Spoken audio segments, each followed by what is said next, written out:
Ooh, what's up, everybody, and welcome to episode 105 of the Stand Up Guys podcast. I'm your host, incomparable Zach Jones, joined as always by my brother from the same mother, Lester Jones. Hello, everybody. That was a delayed response. I was trying to think of something to say. Do you remember, in Twins with Schwarzenegger and DeVito, where he's like, "I'm the shit," or like Arnold got all the good genes and he got like all the garbage or whatever. Oh, okay. It's been like so long since I've seen that movie. It's a good reference. Is it though? And of course, wasn't there talks of making a second one of those? Well, there's at one point we're supposedly going to make a sequel where it was a triplets or something, and somehow Eddie Murphy was also their brother. But I haven't heard any news on. He got all the black genes. Yeah.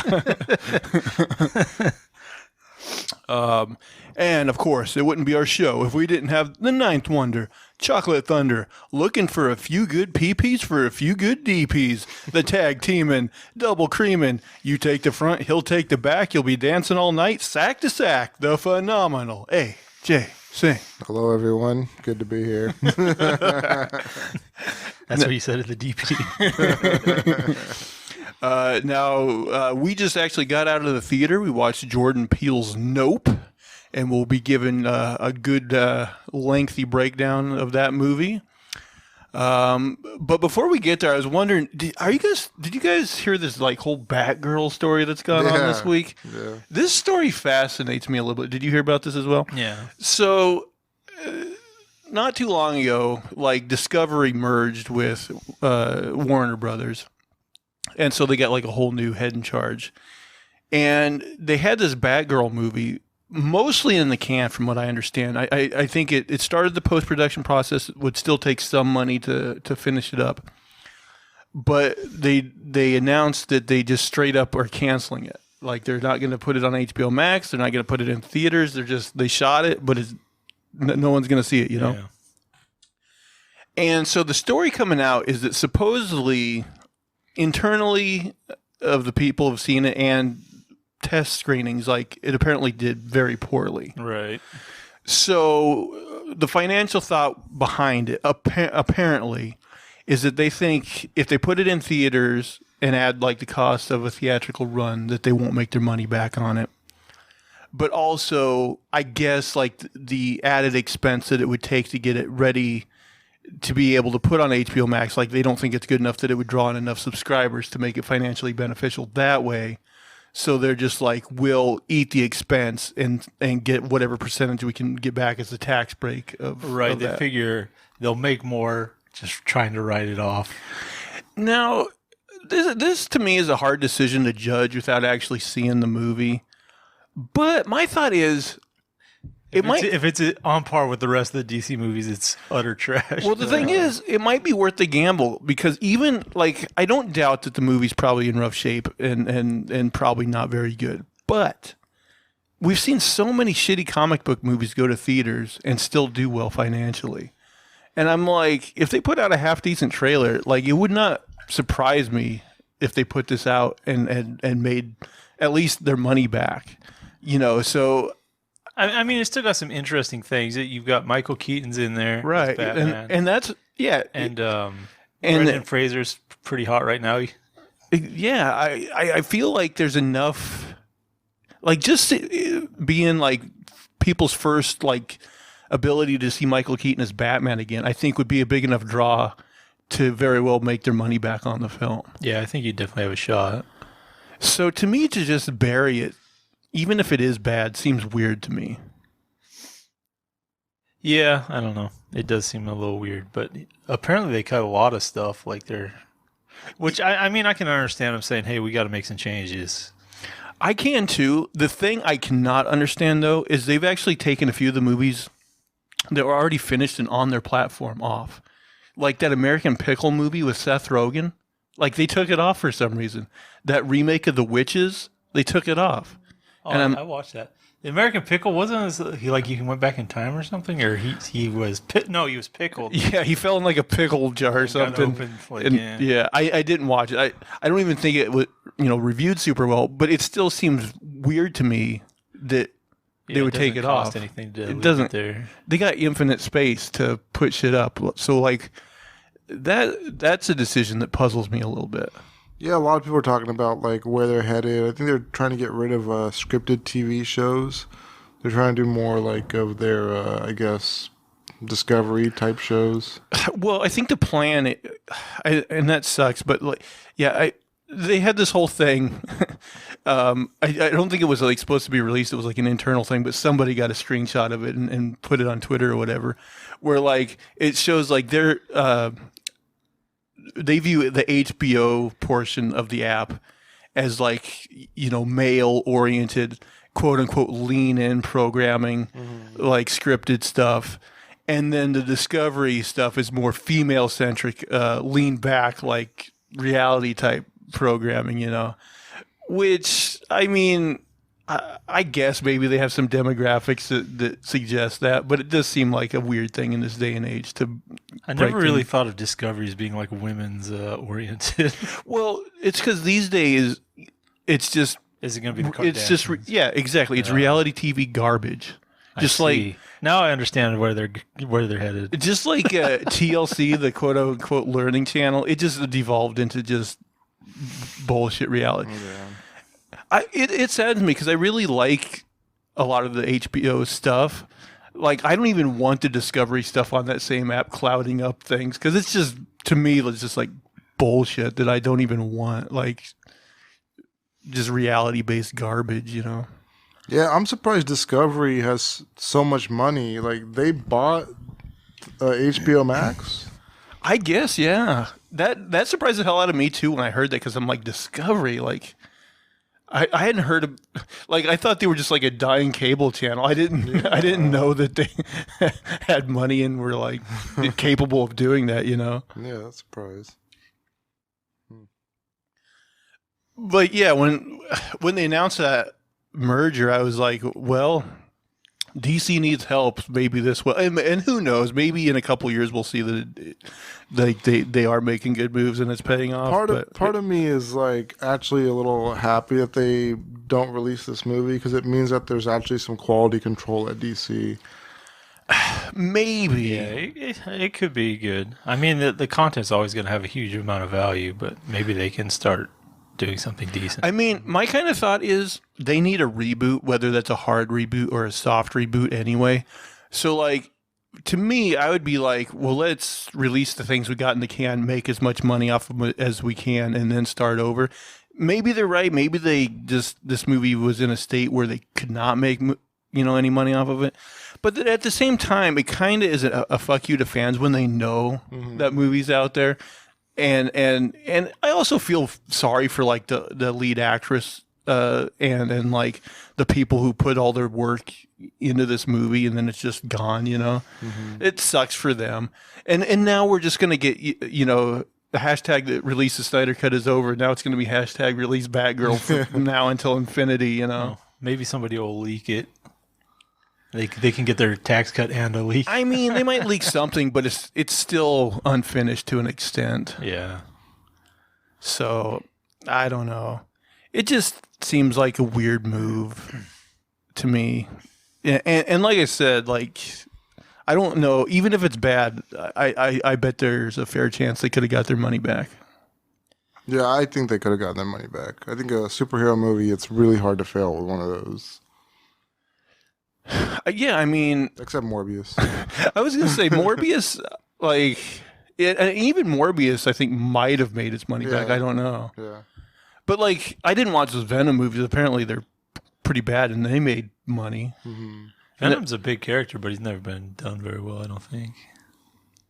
I mean, I guess I shouldn't criticize those movies too roundly without actually seeing them, but I don't know. Yeah, I wouldn't have gone to see Batgirl anyway, but...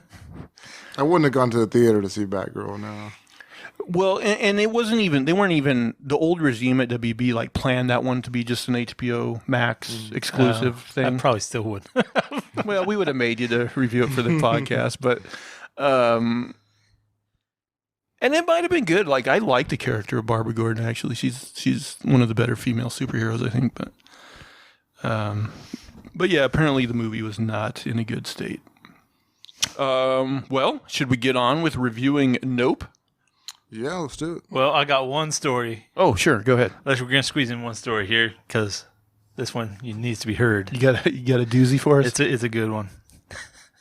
Okay, so there's a burglar, right?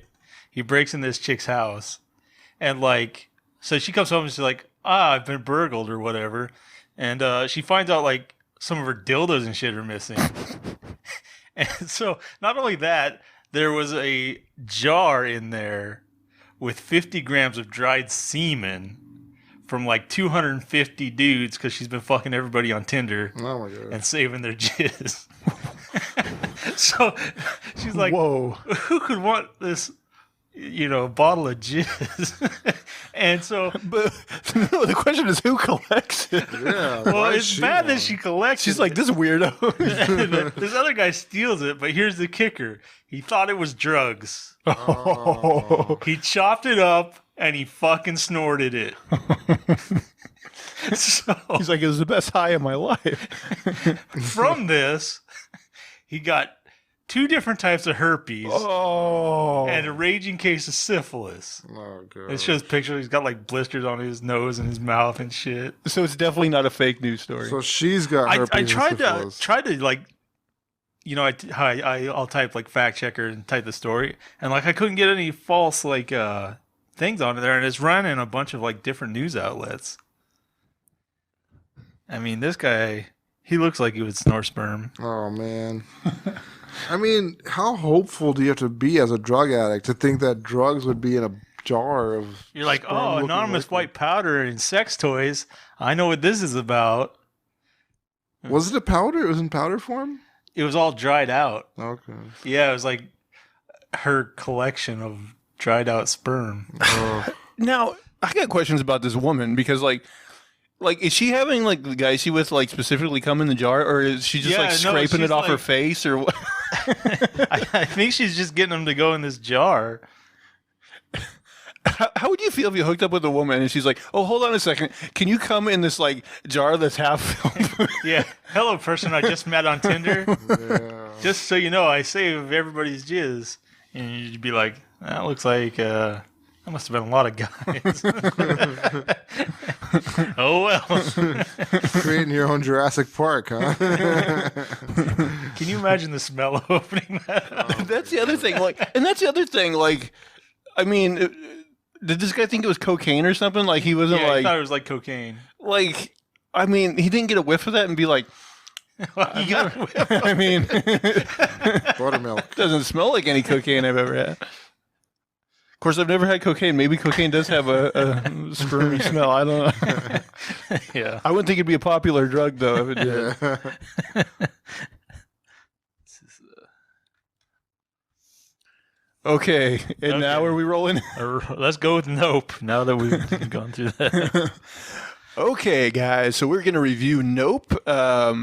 In case anyone hasn't watched any or listened to any of our reviews, we're going to do a kind of a surface level, non-spoilery type review, and then we'll kind of get into a more detailed plot breakdown and spoiler-filled review.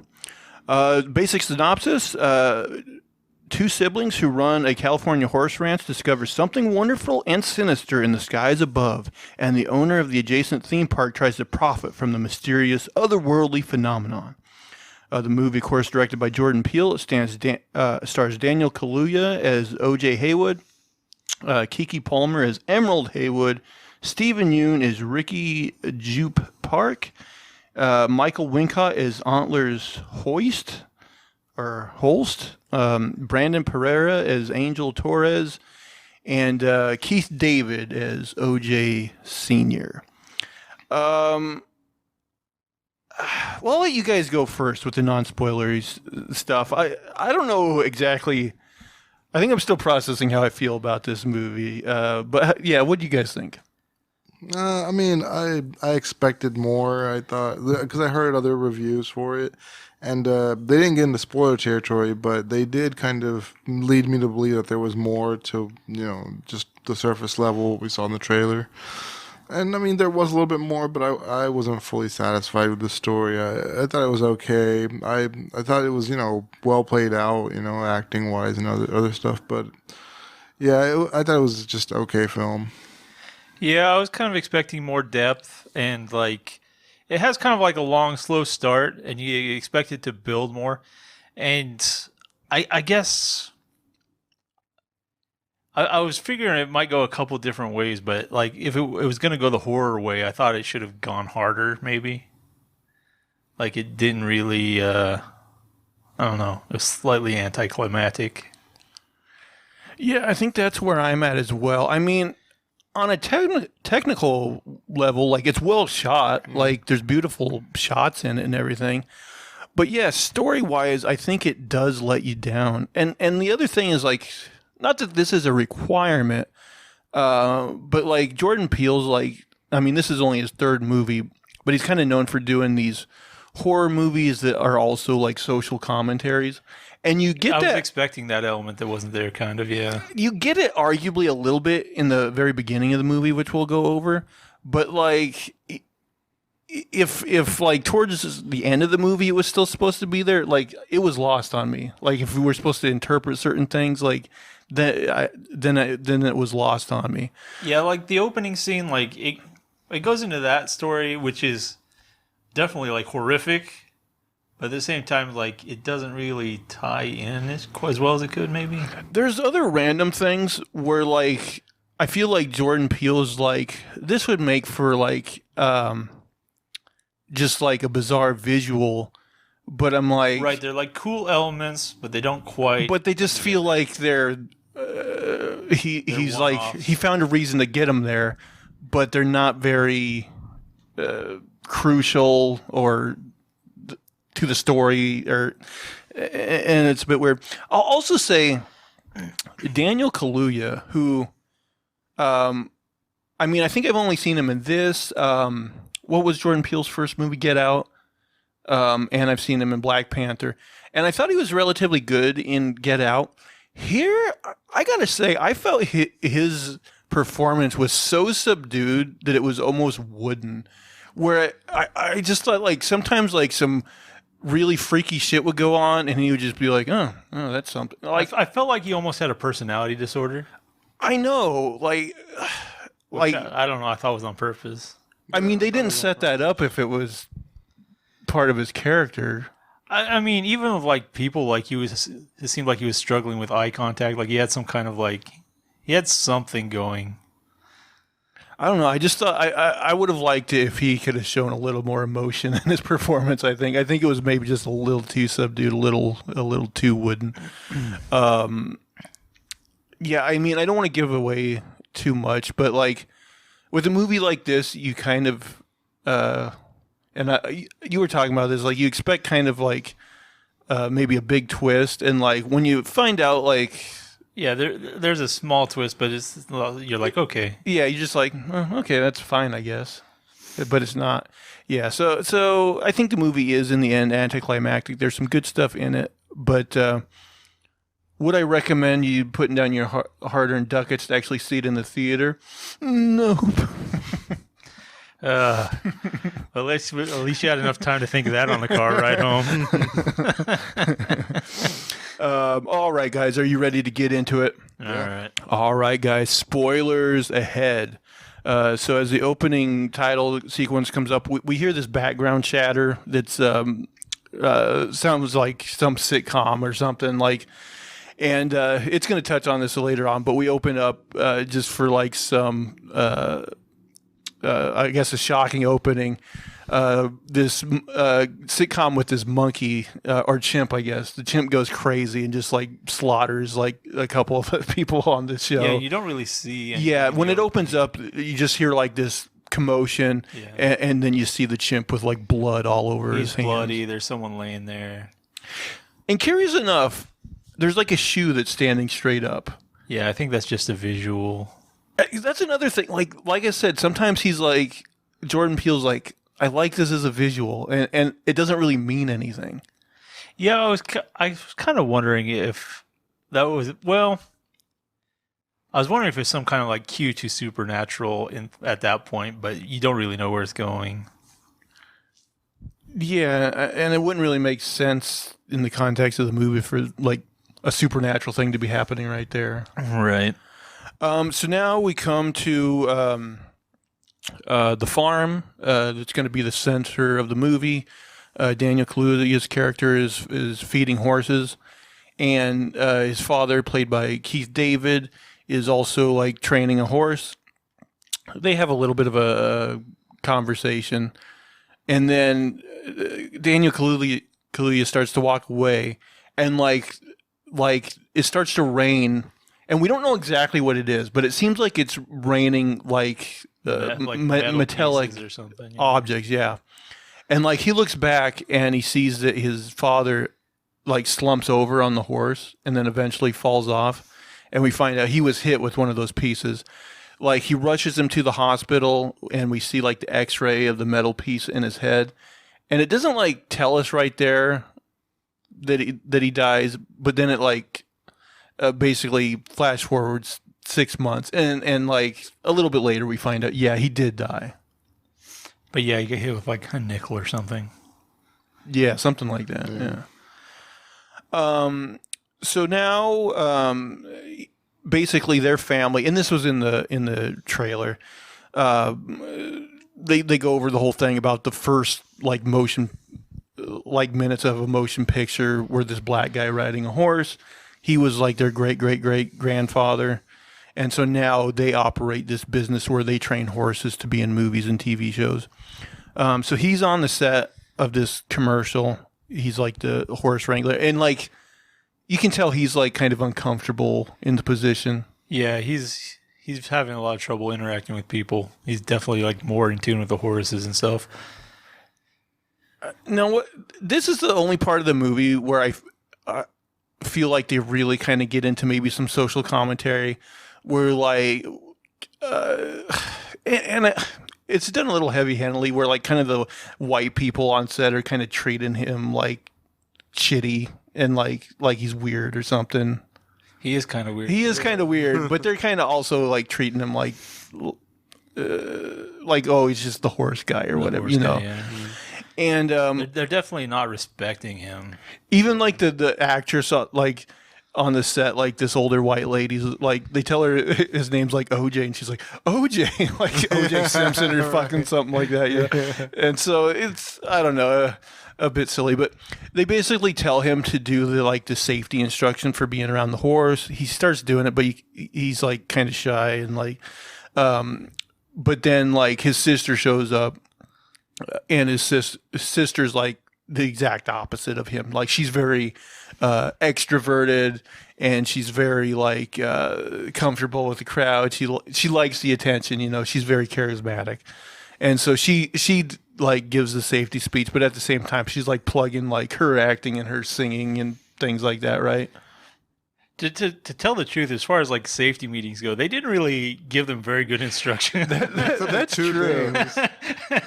The third thing was like, have a good time. Yeah, exactly. It wasn't like, you know, like, don't stand behind the horse; it might kick you to death. I know that's basically what he was trying to tell him, and she didn't even say that. Like, you know, don't get behind the horse; it might kill you. But yeah, basically what happens is the horse then like kicks like at one of the guys or something. I think it like knocks some powder out of the makeup guy's hand or something, and it gets him basically fired from the commercial. And you can. It also seems like him and the sister have kind of like a contentious relationship, maybe. Yeah, like they love each other, but it seems like they're a little distant. Like he wants to live on the farm, she wants to go live some life, right? Kind of thing. So I remember they drive. They're gonna go to the farm. Do they go to the farm right off? They're headed home, but they take a stop at the at that little carnival. Yeah, I was wondering if they. Oh, that's right. Yeah, they go to the carnival because he's got a meeting with Steven Yeun's character. Right, because essentially they're broke, and he's been like slowly selling his horses off to this guy. And so he's at a point where he has to sell another horse to him that he doesn't really want to. Yeah. So like Daniel OJ, I guess is his character. So OJ, like, he's gonna have this meeting with Steven Yeun. He doesn't want his sister to come, but she's like, "Fuck you, I'm coming in anyways." And so, like, as they're talking, like, she's looking at the shit around his office because he used to be a child actor. Apparently, first on like I think like some sort of Western show, and then she sees like there's this Mad Magazine like thing of that Gorgo, that monkey chimp character in the beginning. His name Gordo. Gordy, I think. I was thinking Gordo, but I'm not sure. Yeah, it might be one of those. Gordy or Gordo. But it had like a parody thing of him with the blood on him. And Steven Yeun's character could tell like she was interested in that. He's like, "Oh yeah, I was on that show," because he was like a little child actor that was on that show, and he shows her like this secret room that has like memorabilia from that show, and I think it even has that shoe. Yeah, he owns the shoe with a blood drop on it. What do you? Because this whole subplot about the chimp show. Does it really affect the story in any way? Well, I like it on its own, but yeah, it doesn't really tie in very well. And like, I mean, I guess if the Asian guy was like a major character, like it could explain if he had like some kind of psychosis or something. Yeah, exactly. Because like, and it doesn't. It shows it in more detail later. And it's definitely like a traumatic event in his life. I mean, as far as that scene goes, it is creepy and it is like, uncomfortable. Yeah. Yeah, it was well done. That's a well done scene and very like creepy and but it filled with tension. Yeah. It's not a perfect fit, really. And they're trying to say something about like, I don't know, working with wild animals or something. But yeah, I don't know exactly what the point is. Yeah, that's the thing. If there's a social commentary in this movie, like it's buried a little too deep, I think. Okay, so yeah, they have the meeting with him, and then they go back to the house, and she's like saying like, "What'd he say?" And he's like, "Oh, he wants to buy the ranch." And she's like, "For how much?" And like he's being like coy about it, and he's like, "Why do you want to know?" Because she's like, "Well, I want to know how stupid you are," or something like that. So like you were saying, it seems like she maybe kind of would be in favor of selling the ranch, but like he wants to kind of uphold the family business. It seems like. Yeah. Now they go in the house and like they're drinking and listening to music. Now they have this conversation that I kind of maybe blanked out on, where like she says when she was a kid. There was this horse called Jean Jacket, which was supposed to be like her horse, like she was supposed to train it or something. But well, it was supposed to be gifted to her, but then it got used for something else.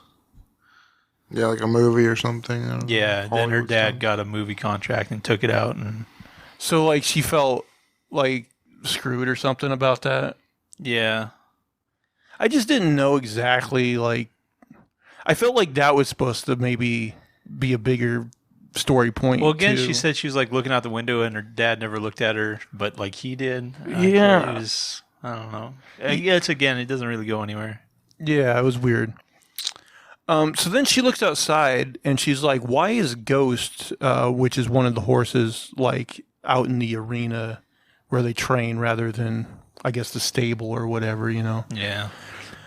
And one thing they do throughout the movie is like they almost have chapter titles based on the horse's name, so it'll like actually go to a black title screen where it says Ghost, and then I think there's one called Clover, Lucky, eventually Jean Jacket. There might have been others, I don't remember. But he goes to check on the horse, and like eventually like and his sister like puts the music on like really loud. Yeah. And the horse just kind of bolts away. And they're like, what's up with that? So he gets on like his ATV type thing and drives down the road. And I don't remember, can he actually see the horse at that point? I don't know. I think he followed it down there a ways, and I think he kind of just lost track of it. Right. So in the distance, he sees like these circular lights. And then like he starts to see like all the lights in the surrounding area like go off, and that goes all the way to the house. Like all the power just briefly goes off, and then very quickly in the sky, he sees a UFO, but it goes like by like super fast, right? Yeah. But he goes back to the house, and they have a conversation because like she knows that he saw something, Right.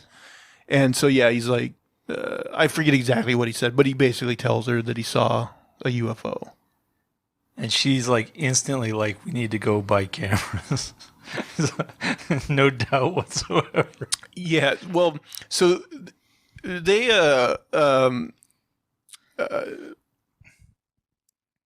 and I guess we should have set this up a little bit.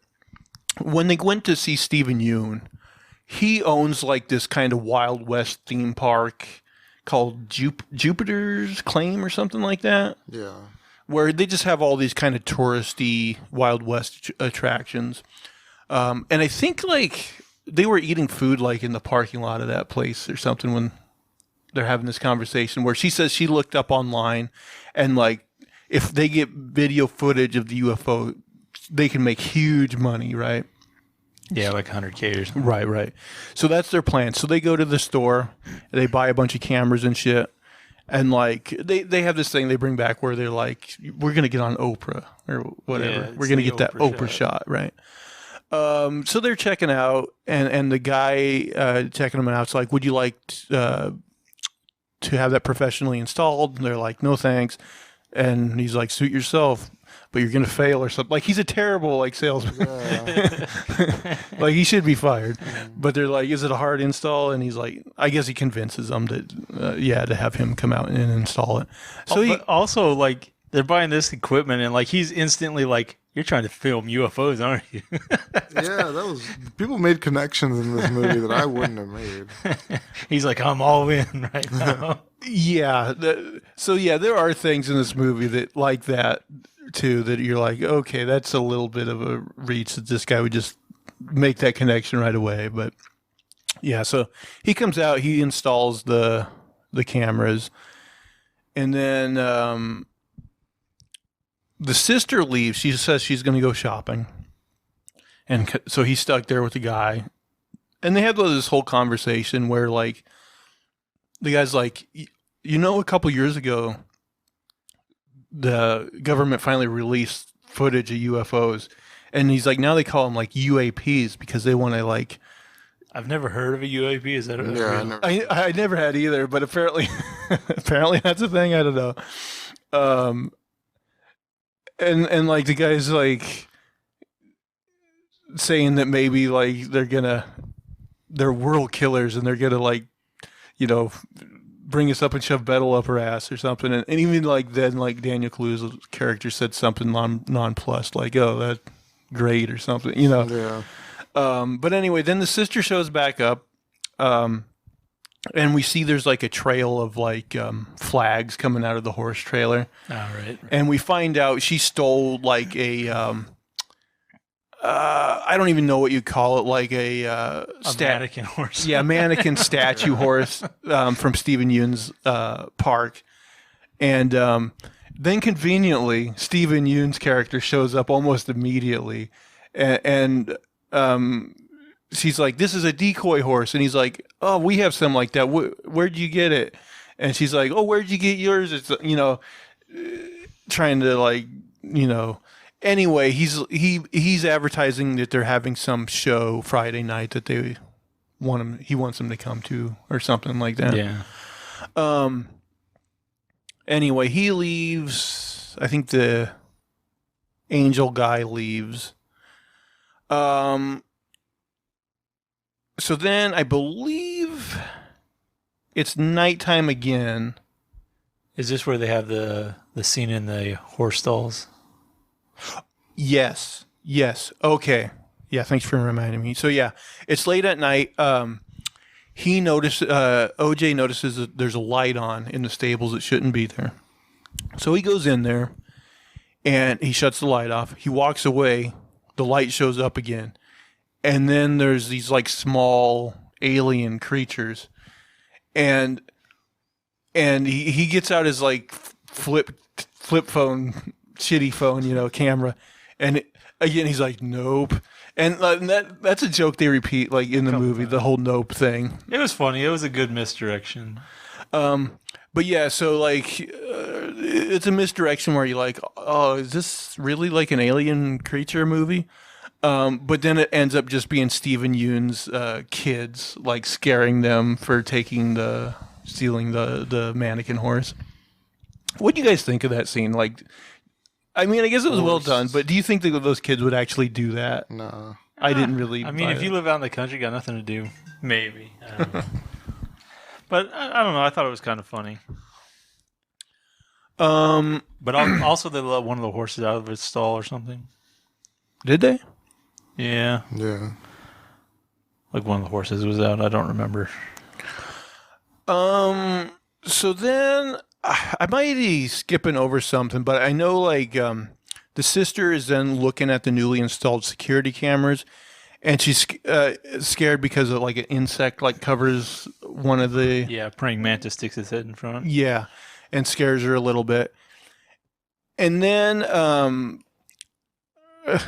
now this is where the salesman guy should really get fired, because he calls and he's like, the second camera is off or whatever, because he's basically somehow tapped into the video footage. Yeah, he's just sitting in Fry's watching their house. And so I'm trying to remember what happens, because they have another run-in with the UFO. Doesn't it end up like sucking up the mannequin horse? Yeah. Yeah. Yeah, they set up the mannequin horse out in the field. But wasn't he also, I don't know, was he out there? Seems like he was out there. Yeah, he was out there, and they eventually have this thing, because I remember she's like, run, and he like turns around and starts running from it, and he ends up taking refuge in like this little shack or something. Man, my memory's blanking on exactly where on this scene. Like, I don't remember exactly how it ends. I think he just... Well, it sucks up the fake horse and just kind of flies off. Okay. Boy, do you guys remember exactly where it goes from here? I'm trying to remember. I mean, at some point, it splices in the backstory on that Gordo chimp show, but I don't know. Well, does it go back to that guy on his ranch in his show? Because that comes up eventually. Which guy? The Asian guy. Because he puts on a show. That's not until later, though. Man, I'm blanking how it gets from point A to point B on this one. I know they called that other cinematographer at some point because the electric cameras went out, so they were trying to get somebody with more expertise. You're right. I think that it would have been about this point in the film that happened. So yeah, basically, they're having trouble with the electric cameras because this UFO affects the electricity and can just shut the cameras off.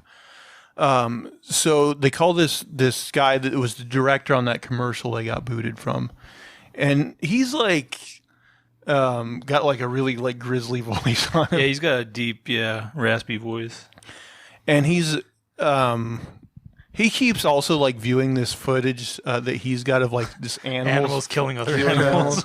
So you get the sense that this guy's maybe not all there. But they like, we can offer you the chance to get the perfect shot or whatever. But he just kind of like warns him about that and says like, he tells the sister like that last shot can like be your last or kill you or something. Impossible shot. The impossible shot. But there's also like she's kind of dancing around the issue of telling there's a saucer, but he also seems to like instinctively know what she's talking about. Yeah. That's the other thing. Because I was wondering about that myself, because skipping forward, the thing that eventually gets him on board is the idea of the impossible shot. Well, not only that, but he hears the news after the attack at the Wild West place. That's when he hears the in. news story. Okay, so maybe that's when he puts it together. But still, I don't know why he'd exactly put it together that it's a UFO. Right. That seems like a leap. I don't really understand that. God, why am I blanking? I mean, let's skip to the point where it shows, because I think it's one of the better scenes in the movie, the scene we referenced earlier. It gives the backstory of when Steven Yeun was a child actor. He's on that sitcom. And basically, the chimp starts going ape shit, I guess. Yeah, and he's just like... he's hiding under a table. And like, it's like, first it like kills like the mom character on the show. Yeah. And then the dad character shows up and is like, Gordo, stay. Yeah. But he ends up running from him, and like it goes and like through this door, and like you just hear it like beating the shit out of him, beating him to death. And then we don't see it attack the sister character. Yeah, she's missing. But it apparently does, and she comes into play a little bit here in a little bit. Now, do you guys know, was there anything really consequential to the plot before we get to like the Wild West scene where the major attack happens? This is... I don't think there's anything huge, because pretty much right after this ape scene, that he's like having a flashback or whatever, and then he goes and does a show. Yeah, okay. So, and I have a question about this. So, he has this Wild West show where he's got one of the horses he bought from OJ, Lucky. And he's setting this whole thing up where he's like, in an hour, you're going to see something that blows your mind, that changes your life. And then, one thing we didn't set up is the UFO. They catch on film that it's a cloud. And Well, yeah, while they're just filming, there's like...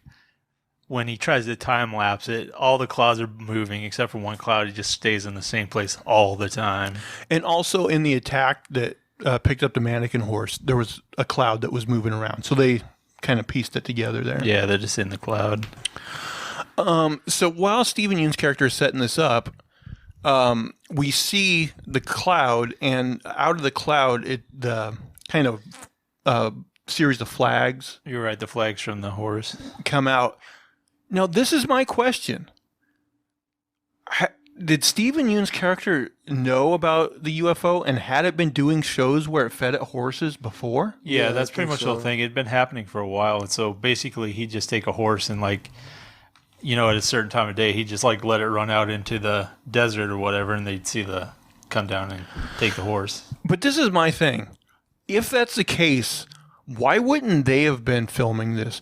And why would the spectators that have seen this, why wouldn't this be like a worldwide phenomenon? Yeah, and there weren't like that many people in the seats either. Like it wasn't like a full stadium. Yeah, if this had happened once, that would be a packed stadium. I mean, this is one of the major things to me, plot holes in this movie that doesn't make sense. They couldn't have kept this under wraps.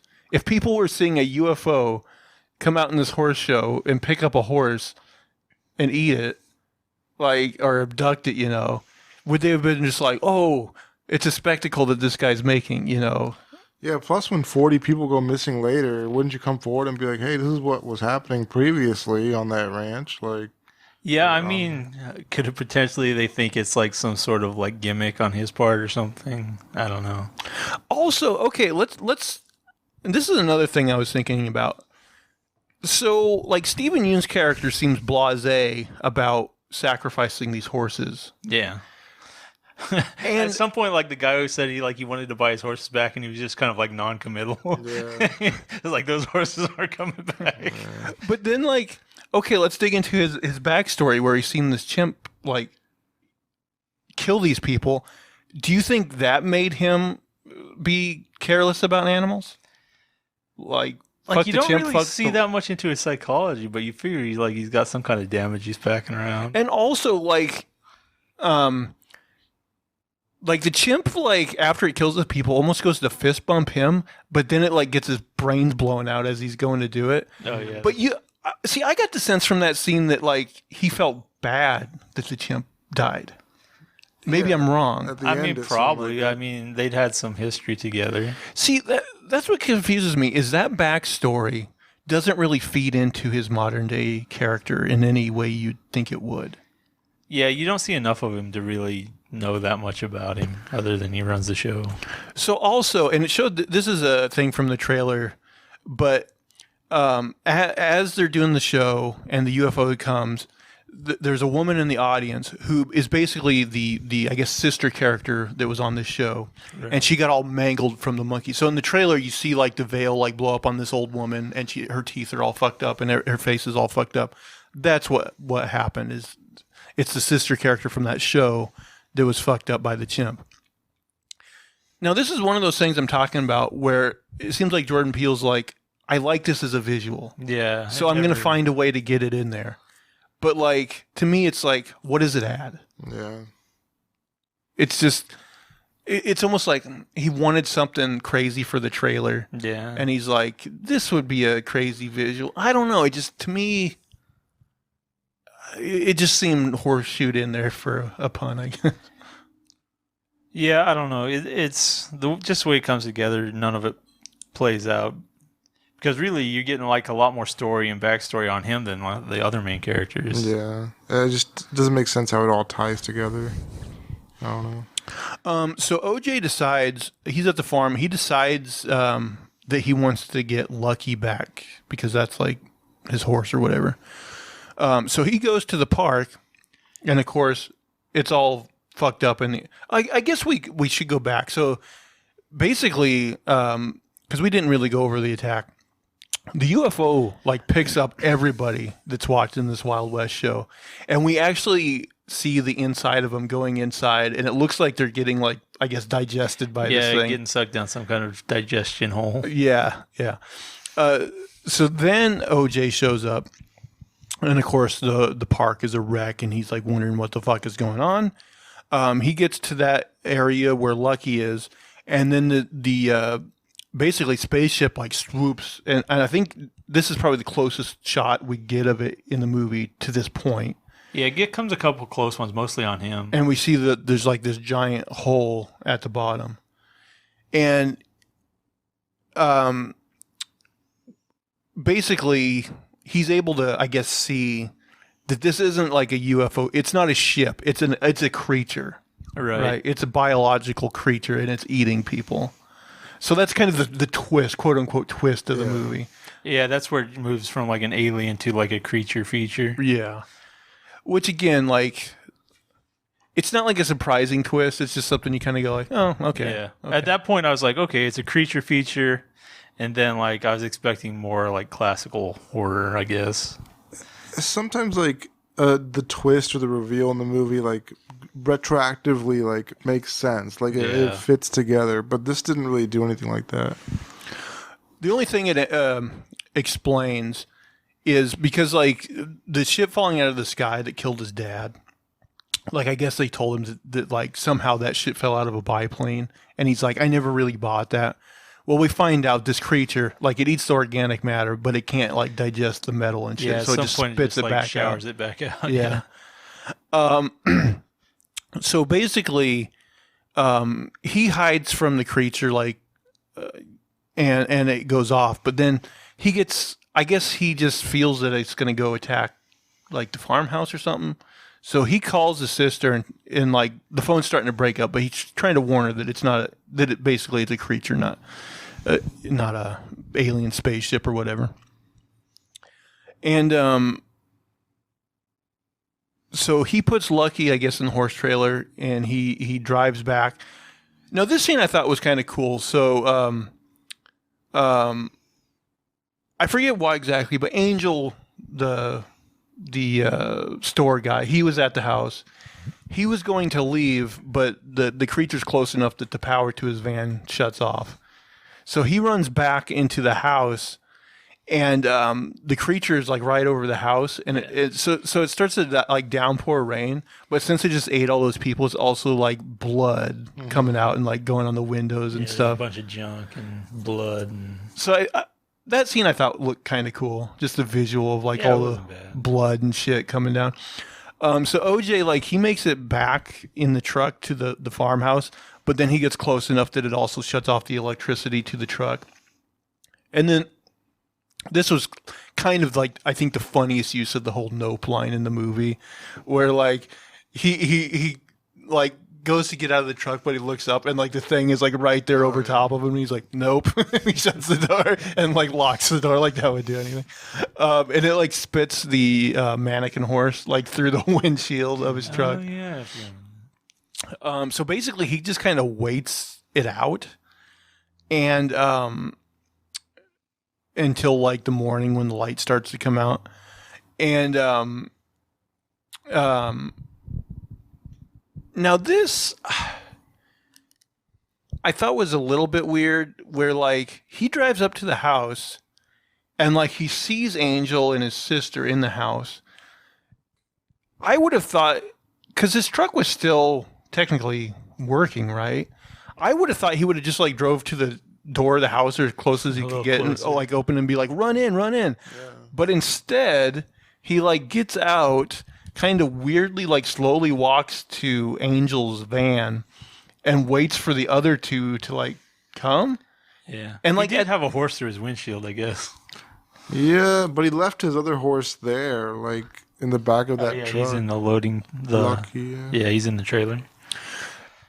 Now, at this same point, he somehow puts it together in his head. And it flashes back to where like the commercial set where he told like one of the other guys like to not look directly at the horse's eyes or whatever. And that somehow puts it together for him that if he doesn't look directly at the creature, it won't attack him. Yeah, which doesn't make a ton of sense. No, it doesn't. Like, how did he possibly put that together? He's got some like kind of like animal connection. Were the horses staring at it when it ate them? You know? Yeah. That's the other thing, yeah. Are these horses like looking up at it, you know? I mean, He puts like a mask on one of the horses, so he can't like. I don't know if that's to keep it calm or what, but yeah, I don't know.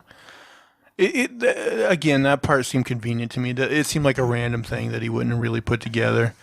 But anyway, they get in his van and they basically drive and start hanging out at Angel's apartment. And instead of like being freaked out and talking about all this, like Angel and his sister's just like in VR units for some reason. That was a little bit weird to me. Then they're having dinner at a restaurant, and eventually, like, they come outside, and it seems like I forget exactly what their conversation was. It seemed like maybe OJ like still wanted to operate the farm or something, and like she had enough of it. yeah, like he's still going back to get the shot or whatever. Yeah. Like, he's not leaving. But she's had enough of it. But as she walks away, she gets a text from the director guy she talked to earlier, and now he's in it because, again, that scene we referenced earlier, he was like editing his movie, and like a news story came on that told of the attack at the amusement park, and again, he just somehow put it together that it was a UFO type thing. I mean, what do you guys think of that? I mean, There was a lot of coincidence. Like, there Yeah. was also that, like, later on, just right about here, I think, or coming up, there's a reporter that shows up just for convenience sake, I feel like. okay, yeah, that's another thing I wanted to he's talk a to plot you guys. device. That's another thing I wanted. Okay, so yeah, now we're kind of getting into the end of the movie. So this director guy, he's like builds his own camera, or maybe he just has one that doesn't use electricity. It has the old hand crank so that the monster can't shut it off. And so the plan is him and Angel are going to be on this ridge. They set up. Now, I don't know if this was really necessary. They basically take a bunch of the wavy inflatable tube men. All right, and they place them like all throughout the fields. Right, and down the road or whatever. And it wasn't dangerous placing those at that time, but later on it gets dangerous for some reason. Well, after they ate like all those people, they figured they had like a day or two for it to digest or something. Right, Like we got some time before it's hungry again. So the plan is, I guess they're going to use OJ as bait on the horse to get the thing to follow, and they're just going to get the shot. Is that what the plan is, basically? Yeah, I guess something like that. You know, I almost wondered, like, what? I mean, we'll get into the anticlimactic thing that eventually takes the monster down, but I almost thought it would have been better if, like, he had to sacrifice a horse, like strap explosives to a horse or something. Yeah. I don't know. I just Off you go, Lucky. But basically, they're getting all prepared, and all of a sudden, out of nowhere, this guy on a motorcycle appears, and this was another weird thing. So, like, this guy, the sister goes to investigate. He's wearing this huge reflective helmet. So, like, and then he ends up basically, yeah, like you said, I guess he's this reporter guy.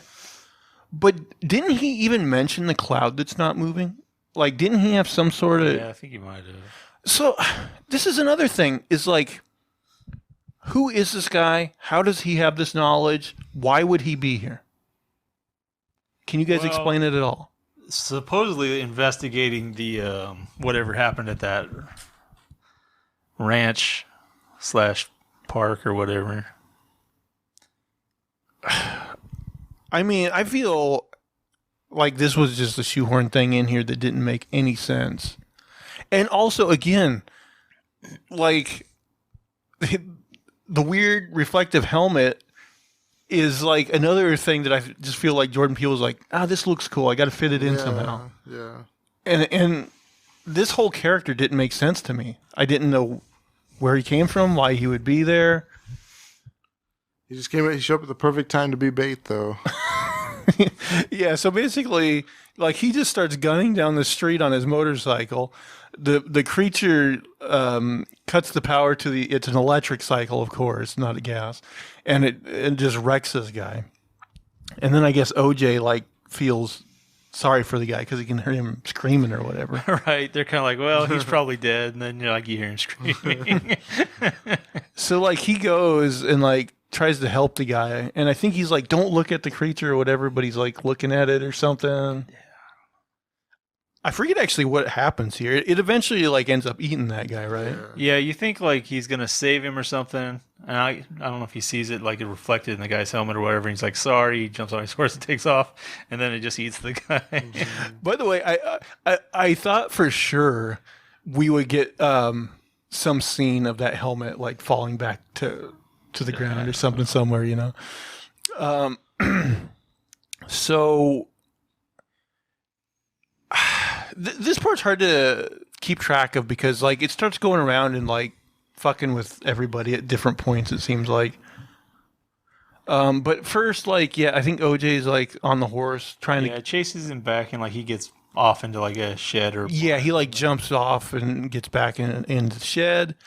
And goes for the guy on the hill, I think. Yeah, at this point, like, the guy gets the shot on camera... But then, and this is another thing that's not explained. So then, this old director guy, he just goes crazy. Well, he gets like the initial shot, and then like, yeah, he's like, I guess he thinks he's gonna come back, and he's like, we don't deserve the, what was it? The impossible the shot. Impossible shot. And he just starts climbing the hill with his camera like he's gonna get this shot, and basically just sucks him up, and he's gone. Yeah, he's like gonna get the shot of going inside the thing. But like, I'm like, if they set up that maybe that guy had terminal cancer or something, or just like had some sort of motivation. Yeah. He's got some like, got to get that perfect shot. And like, yeah, they don't even use the shot. They don't even get it, do they? Well, that's another thing. When he was going up the hill, I was like, does he still have that roll in his camera that he's carrying up the hill? Yeah. Because it seems like you might want that later. Like, is this all this footage getting saved to the cloud or something? It's going to the cloud. Well, and that's another thing that I was kind of confused of. I think he must have had two cameras, right? The one he was filming with first, and then like a smaller one that was attached to himself, or Well, he had I think he was using the crank one, and then Angel had like a more modern one. yeah. But I believe when he leaves, Angel still has like the bigger crank. Oh, one. you're right. He does. Yeah, so he must have had a secondary camera. Took up the hill. But yeah, that guy goes on his little suicide thing, and then like I don't remember if it goes after the sister or Angel first, but I know like Yeah, I think it goes for Angel, but he's like wrapped in barbed wire and gets spit back out. yeah, he ends up getting wrapped in a tarp, which I guess covers his eyes. Yeah, I don't know. And we also see like the roll of film like going down, so who knows if that's any good at all. Based on the end of the movie, I think we're supposed to feel like maybe that It film's was probably ruined. Yeah. ruined.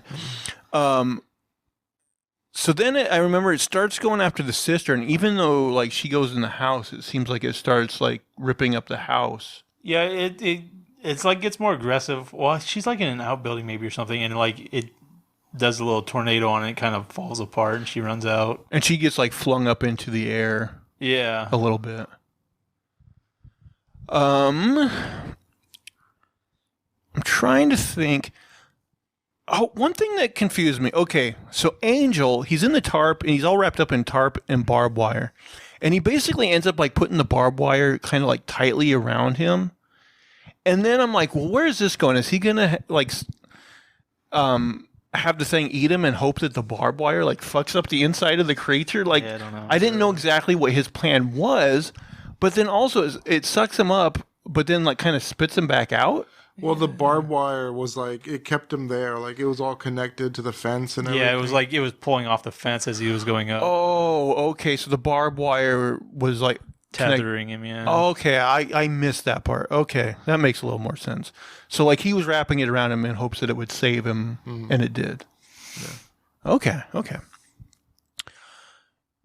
So eventually it gets to the point where like it seems like OJ is going to make a sacrifice to save the sister, and he's on the horse and like actually looks at the thing. And at this point, like, it doesn't look like a UFO anymore. It kind of like opens up and looks more like a jellyfish, maybe. Yeah, some kind of more ethereal creature. Right. And so it starts looking at him, and so we get the sense that he's gonna like sacrifice himself to save the sister. But then the sister, she goes and gets the electric motorcycle, and she like looks at the creature to draw its attention. So like now it's like, no, she's gonna save him, I guess. Yeah, it's kind of weird, but he directs it away from her long enough for her to take off on the bike, and then like it gets attracted to her. And the whole thing of it, like killing the electricity, seems a little undefined as well. Is it like it's not looking at her, so like then the electricity does work, or? I thought maybe it just like got out of distance for a minute. Yeah, or I thought it was far enough. Okay, but yeah, apparently it got far enough away that the bike worked again. So she like starts going off on the bike and looks back at the creature enough, I guess, to get its attention, so it keeps following. She drives back to the theme park and gets like all these caution tapes on her because they like closed it off after all the people died or whatever. So she gets there, and we see she starts like undoing all these tethers, and we don't exactly know what they're to, but she's undoing all these tethers. And it basically lets go this huge balloon. Yeah, it's like a happy cowboy. Right. And also, we forgot to set this up, but earlier on in the movie, like at the very beginning when they first get to the theme park, like there's this wishing well thing, and you kind of look down it and you turn this crank and it takes your picture. It's like a touristy type thing. So she decides she's going to try to capture a photo of the creature using this wishing well, because she like the balloon is like right up perfectly. Going straight up perfectly. And this wishing well is like 1080p or higher. It's very, very clear. Yeah, and conveniently, I mean, maybe we're supposed to think that the creature spit out like people's coins, but there's coins all around to operate this thing. Yeah, I don't know why that happened. So either like a building that had money in it was exploded, or the creature already spit out a bunch of coins from the people that it killed. I don't know. I But think that's what it did. conveniently, there's a bunch of coins everywhere that she can use. And so this is another thing that I thought was kind of anticlimactic and stupid. So basically, the balloon goes up, the creature swallows the balloon, and it pops inside of it. And that, I guess, the air escaping the balloon is enough force to kill the creature. And it gets a perfect, like, wishing well photo of it. Yeah, that part. Like, I wasn't even sure it was dead for a while. I wasn't either, like, because she was celebrating, and I thought it was going to be like, oh, no, she celebrated too soon, it's coming back. But no, that was pretty much it. Yeah, I mean, now that you said it out loud, it kind of reminds me of like the monkey scene, like where they do the flashback. Yeah, the balloon pops. Because the balloons were popping. And, Yeah, there was a little tie-in with that. I did forget about that. Yeah, I'm glad you said that. I wouldn't have made that connection. I forgot about in the chimp attack scene. There was a bunch of balloons popping. Yeah, a balloon popped, and that's kind of what set him off.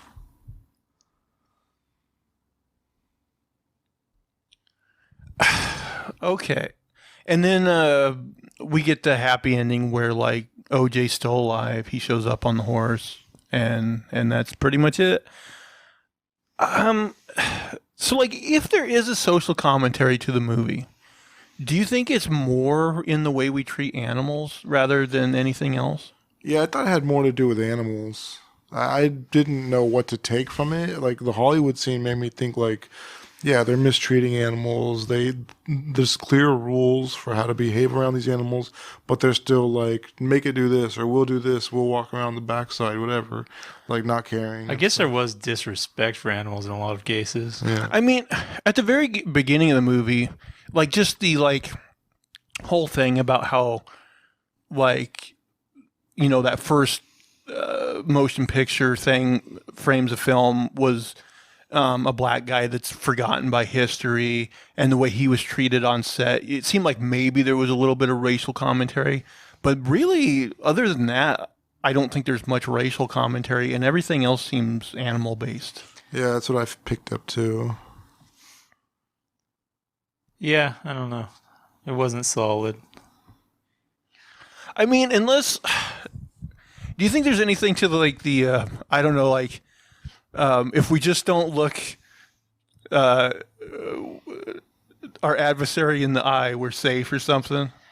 Well, at some point, the cinematographer had some line about like you have to have a covenant with a predator or something. I don't know. I don't know exactly what that was supposed to mean. Did either of you guys see Jordan Peele's second movie, that one called Us? That's the one I didn't see. That one I heard it was kind of bad, so I never saw it. What do you think of that? It was better than this one. I thought it was like, if I had to rank the three movies, that would be in the middle. And it wasn't bad at all. I thought it was okay. I thought Get Out was better, but Us had, like, you could connect the parts, the pieces. It had a storyline that made sense. I liked it more. What was the twist on that one? Like there was like an evil doppelganger of everybody, like created by the government or something. Yeah, like underground. There was like some sort of government. I don't know what it was, like conspiracy or project or something. And there were doppelgangers of all people, like underground. And but they were like connected. Everybody's connected at some point. So yeah, what happens is the main character, the girl, she has a doppelganger, and she goes to like a carnival, and they end up running into each other, and from there, everything turns topsy turvy, and then there's like a big reveal at the end. I don't want to give that away. Oh, okay. Did you feel like that movie had like a social commentary to it? Yeah, that one did. That one I felt like was more about like forgotten people, like people just left behind, and Because I think the whole thing was like it's called Us, but it can also stand for the U.S. or something like that. Yeah, and there was like some sort of Hands Across America commentary within there somewhere that you have to kind of look for, but I don't know. I think there was like some more commentary in there. It's been a while since I've seen it, but yeah, it made more sense at least. Let's see. Is there anything else you guys want to touch on before we score this movie? Okay, guys. The ultimate question: what would you give this scale of 1 to 10? I'd give it like a 5 or a 6. It wasn't great. It was okay. Yeah. I mean, there were elements I liked, but probably a 4. It just didn't go for me. Yeah, I'm kind of with you. I think I would give it maybe like a 5, 5.5. Like, I think there's things to appreciate about it. It's well shot. I think there are some good ideas in it. But ultimately it is anticlimactic. Ultimately, I don't know if it says that much. Like I said, if it has a big, deeper meaning, I think maybe it's buried a little too deep. Yeah, the meaning wasn't there, and I think even without that, if they just gone full creature feature and like actually tried to scare you, but like the incidences with the creature aren't that like scary. They don't pull you in really. I mean, yeah, that one moment's a bit gory with like the blood and everything, but yeah, it's not like to me, like the scariest, most tension-filled scene in the movie was him and the chimp, him under the table. Yeah. The chimp scene was definitely. There were some things that didn't make sense to me. Like, okay, so a flag and the balloon, like those were things that mess it up, but not people's clothes. Like, not anything else that people had. Well, maybe presumably a knife. gets spit out at some point. I don't know. Yeah, because he did mention like it didn't like the fake horse, you know. Oh, he carried that horse around for a long time though. He spit it out at a very convenient time. Yeah, there's definitely things that don't make sense, and like I said, like the woman with the messed up face and the weird reporter out of nowhere with the shiny helmet. Those just seem like visuals that he wanted in there. That he just found a way to get there. I don't know. Especially the reporter guy. Yeah. That came out of nowhere. Yeah. Also, like, I wonder who played. I was wondering if like someone famous played him since you never see the face. Yeah, I wouldn't bet on it. But I don't know. I was like, is this like Nicolas Cage or something? It's Daft Punk. So yeah. Nope. A little disappointing. I don't think it's anything I would ever watch again. No. Nah. It's not offensively bad, but it's just kind of blah. I don't know.